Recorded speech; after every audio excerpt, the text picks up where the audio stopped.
warahmatullahi wabarakatuh. Saya Hersy Arif dari Forum News Network. Ketua Umum Partai Nasional Demokrat Nasdem Surya Paloh merasa tidak sembrono memilih mantan Gubernur DKI Jakarta Anies Baswedan sebagai calon presiden yang akan mereka usung pada Pilpres 2024 nanti. Surya Paloh juga menegaskan Nasdem itu tidak akan mundur dari kabinet walaupun nanti dia didesak-desak oleh berbagai kalangan termasuk dari internal partai koalisi pemerintah juga, kecuali dimundurkan oleh Presiden Jokowi. Penegasan Surya Paloh itu menjawab sejumlah spekulasi menyusul pidato Presiden Jokowi pada puncak peringatan hari ulang tahun Partai Golkar yang berlangsung di Jakarta International Expo Kemayoran Jakarta Jumat malam.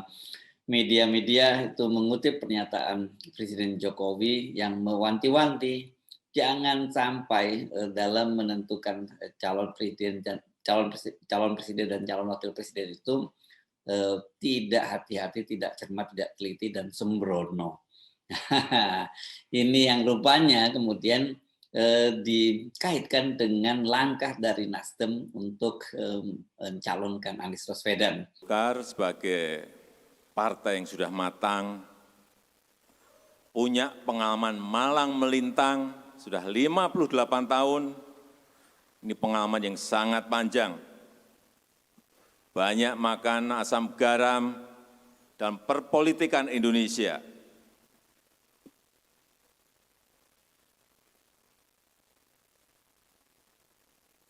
Oleh sebab itu, saya yakin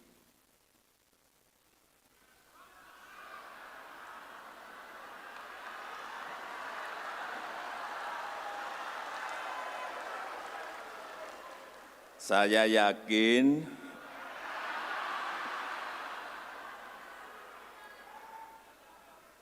yakin Golkar akan dengan cermat, akan dengan teliti, akan dengan hati-hati, tidak sembrono dalam mendeklarasikan calon presiden dan wakil presiden 2024.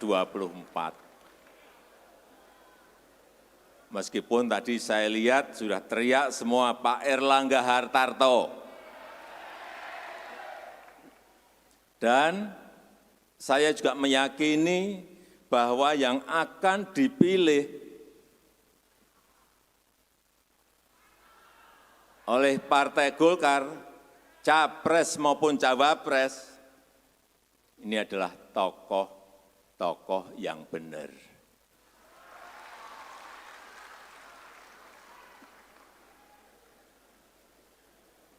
Silakan terjemahkan sendiri.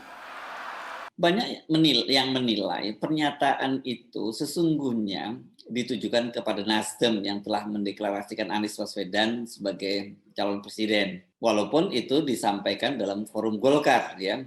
Deklarasi Anies Baswedan sebagai capres Nasdem itu memang dilakukan secara mendadak, ya, menyusul kabar adanya bahwa Ketua KPK Komisi Pemberantasan Korupsi Firly Bahuri itu ingin memaksakan agar Anies Baswedan dijadikan tersangka dalam dugaan korupsi Formula E. Sebagaimana kita baca di sejumlah media, kan semula dikabarkan Partai Nasdem itu bersama dengan Partai Demokrat dan PKS, Partai Keadilan Sejahtera, akan mendeklarasikan Anies sebagai capres itu nanti, baru pada tanggal 10 November 2022. Jadi mereka sekarang sedang sedang melakukan lobby politik pada waktu itu, seperti itu kan. Kita tahu bahwa cukup intens lah ini antara politisi Nasdem, Demokrat dan juga PKS itu melakukan pertemuan dan menurut mereka itu sepakat untuk mengusung Anies Baswedan sebagai calon wakil presiden dan masing-masing partai itu telah mengusulkan cawapresnya. Ini kalangan internalnya dari partai masing-masing, ya. Demokrat itu opsinya cuma satu, yakni Ketua Umum Agus Harimurti sebagai cawapres. Sementara PKS itu mengajukan 5 nama, ada Aher, Irwan Prayitno, Hidayat Nur Wahid, kemudian Ahmad Saiku presiden sekarang, dan juga wakil ketua Majelis Syuro yang sekarang, yang sebelumnya juga presiden Sohibul Iman. Nah, sementara dari Nasdem sendiri pada waktu itu dia tidak menyatakan tidak akan mengajukan nama calon wakil presiden dan menyerahkan kepada Anies Baswedan. Namun di tengah-tengah kabar munculnya kabar bahwa Anies Baswedan akan dijadikan tersangka itu, tiba-tiba tanggal 3 Oktober lalu itu Nasdem melakukan deklarasinya sendirian. Ini memang ini memang terkesan mendadak karena undangannya untuk acara itu, deklarasi sendiri itu juga sifatnya bukan undangan, tetapi disebutnya urgent dan itu merupakan instruksi. Jadi seluruh kader dan pimpinan serta petinggi Nasdem itu diminta hadir pada tanggal 3 Oktober. Dan seperti kita ketahui, kemudian pada hari itu dilakukan deklarasi oleh Nasdem. Langkah Nasdem yang mendadak melakukan deklarasi itu diduga kuat sebagai semacam manuver politik atau tameng politik untuk membentengi Anies Baswedan dari manuver ketua KPK Firly Bahuri. Sebab sebelumnya dalam rapat gelar perkara Formula E, sebagaimana dibocorkan oleh investigasi Tempo, disebutkan bahwa Firly itu memaksakan Anies jadi tersangka sebelum dia resmi jadi calon wakil presiden yang diusung oleh gabungan partai-partai. Nanti kalau sudah jadi calon wakil presiden yang resmi, misalnya dia diusung oleh 3 partai dan memenuhi syarat ambang batas presidensial threshold 20%, maka menurut Firly ini akan sulit untuk ditetapkan sebagai tersangka. Kenapa? Karena akan bisa menimbulkan kegaduhan politik nasional. Walaupun para penyidik dalam gelar perkara itu menyatakan belum menemukan unsur pidana yang bisa digunakan untuk menjerat Anies, tapi Firly itu menggunakan dalih bahwa dengan undang-undang KPK yang baru itu kan mereka bisa melakukan SP3 atau surat perintah penghentian penyidikan gitu ya. Bila mana kemudian Anies tidak terbukti bersalah. Jadi bikin tersangka dulu lah, nanti bahwa kemudian dia tidak bersalah itu bisa dihentikan penyidikannya. Itu kira-kira logika dari Firly. Dan Firly juga rupanya untuk agar dia bisa menetapkan Anies sebagai tersangka itu dia sudah bergerak cepat. Ini kan kalau untuk jadi tersangka itu minimal ada dua alat bukti itu sudah sah. Yang tadi itu misalnya dari penyidik menemukan alat bukti dan kemudian ditambah dengan kesaksian para ahli. Itu cukup menjadikan tersangka. Makanya Firly kemudian melalui Deputi Penindakan Irjen Karyoto sebagaimana disebutkan oleh Tempo, disebutkan juga sudah melobi beberapa pakar hukum pidana untuk yang bersedia untuk memberikan semacam opini bahwa apa yang dilakukan oleh Anies Baswedan itu sudah memenuhi unsur pidana.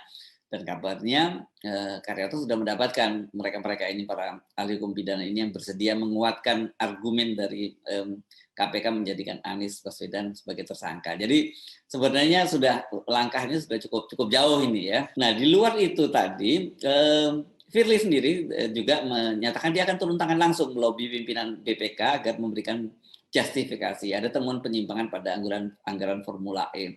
Sebab selama ini para penyidik dari KPK itu kesulitan untuk mendapatkan alat bukti karena memang dari audit yang dilakukan oleh BPK tidak ditemukan ada unsur pidana pada kasus gelaran Formula E ini. Nah, pertemuan dengan kepala BPK itu ternyata sudah dilakukan dan itu diakui oleh Wakil Ketua KPK Alexander Marwata. Alexander Marwata ini disebut-sebut dalam investigasi itu dia bersama dengan Karyoto itu dalam kubu Firly yang sepakat untuk menjadikan Anies Baswedan sebagai tersangka. Keputusan Nasdem mendeklarasikan Anies ini di kabarnya tidak hanya membuat kesal Firly dan pimpinan KPK yang pro untuk menjadikan tersangka Anies, tapi juga membuat Presiden Jokowi sangat marah. Kan sudah menjadi rahasia umum lah kalau Jokowi ini menganggap Anies Baswedan ini sebagai rival itu ya. Orang merunut jejaknya jauh ke belakang ketika dia diberhentikan sebagai Menteri Pendidikan pada waktu itu ya, Mendiknas. Padahal kalau dari hasil survei menunjukkan bahwa Anies Baswedan itu pada waktu itu dianggap salah satu dari 3 menteri yang rapornya bagus. Tapi kemudian ternyata dia tetap diresafel oleh Jokowi, dan ini tentu orang melihatnya ini bukan soal kinerja tapi lebih pada ya like or dislike dari presiden. Dan karena itu Anies yang dianggap ini dia bisa menjadi matahari kembar jadi Presiden Jokowi, dia harus diresafel gitu. Dan karena itu tentu saja Presiden Jokowi nggak menghendaki lah kalau Anies jadi presiden. Nah, situasinya menjadi semakin panas karena kita waktu itu dapat bocoran dari politisi Demokrat Andi Arief yang dia menyatakan dia dapat informasi bahwa Jokowi juga menghendaki Anies Baswedan dijadikan tersangka dan dipenjarakan gitu. Videonya dari Andi Arief ini yang menyebut bukan hanya Anies tapi juga para pimpinan partai yang tergabung dalam KIB kalau nggak nurut Jokowi itu juga bisa dijadikan tersangka gitu. Nah, karena videonya itu heboh, kemudian Andi Arief minta agar bahwa pernyataan itu tidak dikutip karena itu untuk konsumsi internal katanya gitu ya. Tapi udah terlanjur bocor dan apalagi kan selain Andi Arief, Ketua Dewan Pembina Partai Demokrat yakni mantan Presiden SBY kan juga secara mengejutkan membuat pernyataan bahwa dia turun gunung karena dia mendapatkan informasi bahwa Pilpres 2024 itu akan berlangsung curang. Pernyataan dari SBY ini juga dikait-kaitkan dengan kemungkinan operasi untuk menggagalkan Anies menjadi presiden dengan menggunakan instrumen hukum yakni KPK tadi. Karena itu langkah Nasdem, Partai Nasdem mendeklarasikan Anies ini memang sangat mengejutkan. Bagaimanapun juga kan ini Nasdem adalah bagian dari partai koalisi. Kalau saja misalnya Nasdem ini tidak melakukan manuver semacam itu atau mengusung Anies sebagai calon presiden, sebenarnya Anies itu secara teoritis dia sudah selesai. Peluangnya untuk menjadi presiden itu sudah tertutup ya, seperti layangan putus. Kenapa? Karena sekali lagi mesti kita ulang bahwa partai-partai koalisi pemerintah itu sudah menguasai mayoritas di parlemen, yang tersisa tinggal PKS dengan Demokrat dan itu tidak cukup suaranya untuk mengusung Anies Baswedan. Jadi kalau partai pemerintah ini solid tidak mencalonkan Anies Baswedan maka selesai. Anies itu tinggal bagian dari sejarah masa lalu gitu. Tapi tiba-tiba kan kemudian Nasdem sebagai partai dari koalisi pemerintah yang mengajukan Anies Baswedan sebagai calon presidennya. Jadi pastilah ini membuat mereka partai pendukung pemerintah dan juga Pak Jokowi pasti jengkel. Nasdem pasti paham ada keinginan dari Jokowi agar Pilpres itu hanya diikuti 2 calon dan nama Anies memang tidak masuk dalam daftar gitu ya. Dan kalau kemudian Anies masuk, nah ini yang mengganggu skenario mereka kan. Langkah Nasdem ini kemudian juga membuat Sekjen DPP PDIP Hasto Kristianto itu jengkel dan melakukan berbagai manuver ya. Kalau Anda masih ingat dimulai dengan sindiran halus, seperti katanya ada partai biru yang sudah meninggalkan koalisi, dan dia menganalogikan bahwa partai biru ini sebagai bendera Belanda yang dirobek birunya, jadi tinggal merah putihnya saja.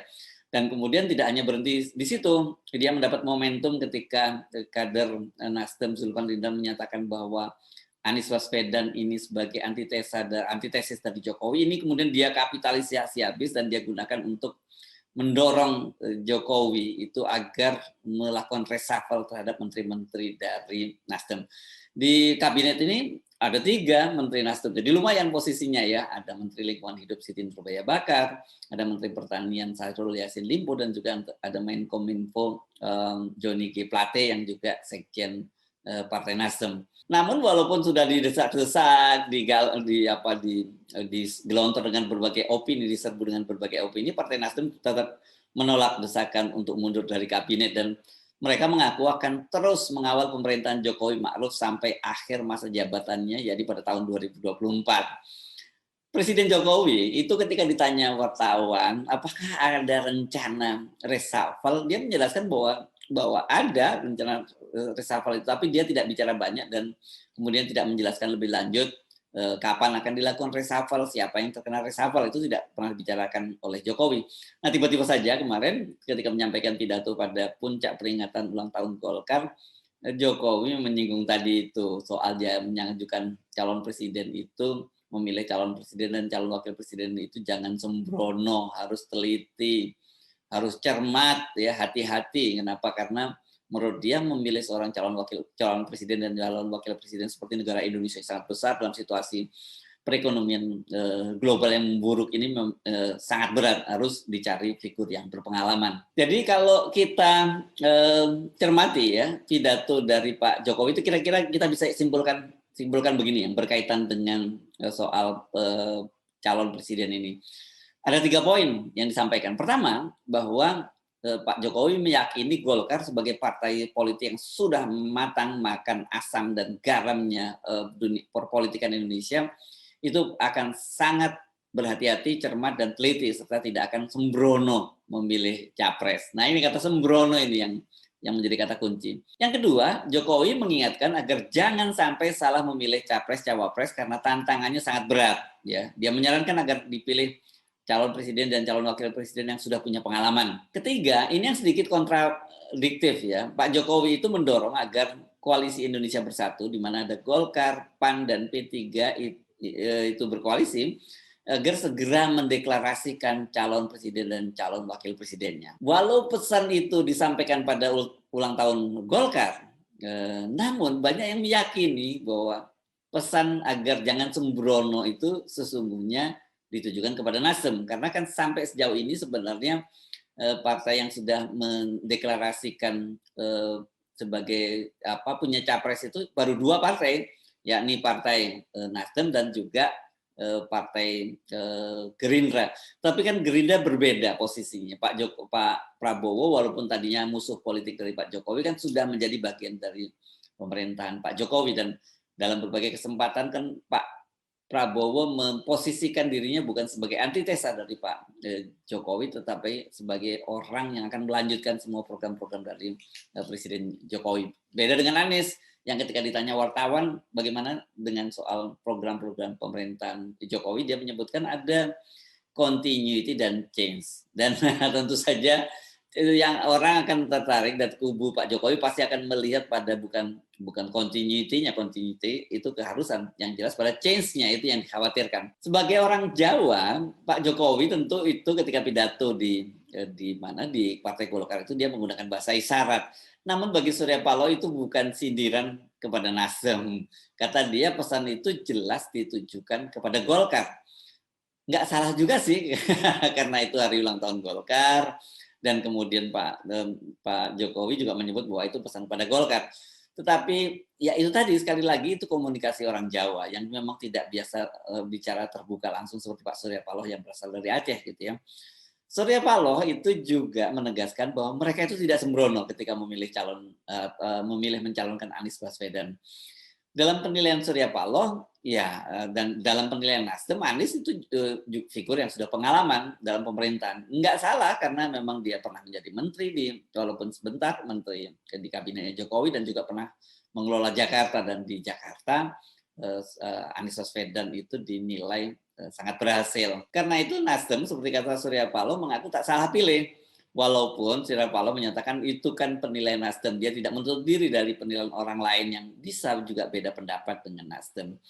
Surya juga merasa dia tidak ada yang dilanggar ya secara etika ketika mencalonkan Anies Baswedan, karena soal itu kan tidak diatur dalam koalisi pemerintahan Jokowi, kata dia.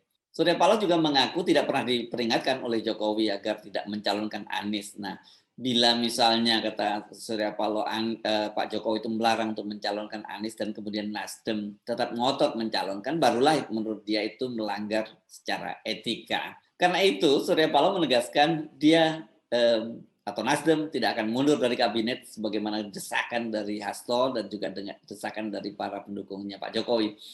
Dia juga meminta kader Nasdem tidak perlu menanggapi desakan semacam itu. Yang diharapkan Nasdem adalah suasana yang tenang, koalisi makin saling menghargai, makin kokoh. Jadi saya pikir pada kader-kader Nasdem nggak perlu menjawab komentar-komentar itu, kata dia. Komentar-komentar semacam itu, kata Surya Paloh, hanya membuat suasana ini tidak kondusif. Dengan sikap Surya Paloh itu, posisi Nasdem sekarang sangat jelas. Mereka tidak akan mundur dari kabinet walaupun terus didesak-desak, disindir-sindir. Mereka itu baru akan mundur bila dimundurkan oleh Pak Jokowi, artinya di reshuffle, karena itu memang hak prerogatif dari Presiden. Masalahnya, apakah Pak Jokowi itu berani mengambil keputusan untuk mereshuffle Nasdem? Atau tetap membiarkan situasinya status quo seperti saat ini? Yang jelas tanpa kegaduhan di internal kabinet saja, posisi pemerintah saat ini itu sudah sangat berat. Setidaknya ada 2 front ya ekonomi yang ada 2 front pertempuran yang harus dihadapi oleh pemerintahan Jokowi ini. Satu front ekonomi yang ini saja sudah sangat berat ya, apalagi ditambah dengan front politik. Dengan mereshuffle Nasdem, berarti Jokowi itu akan membuka front baru yang sebenarnya tidak perlu. Namun bila tidak direshuffle, Nasdem yang telah mengusung Anies Baswedan sebagai capres ini juga akan menjadi duri dalam daging yang sangat mengganggu. Sebab ini bertolak belakang dengan agenda politik yang sedang diusung oleh Pak Jokowi, yakni mencari figur-figur yang bisa meneruskan legacy dia, menjaga legacy dia, dan juga mengamankan kepentingan-kepentingan politik dari Pak Jokowi. Saya Hersmono Arif dari Forum News Network. Sampai jumpa lagi. Wassalamualaikum warahmatullahi wabarakatuh.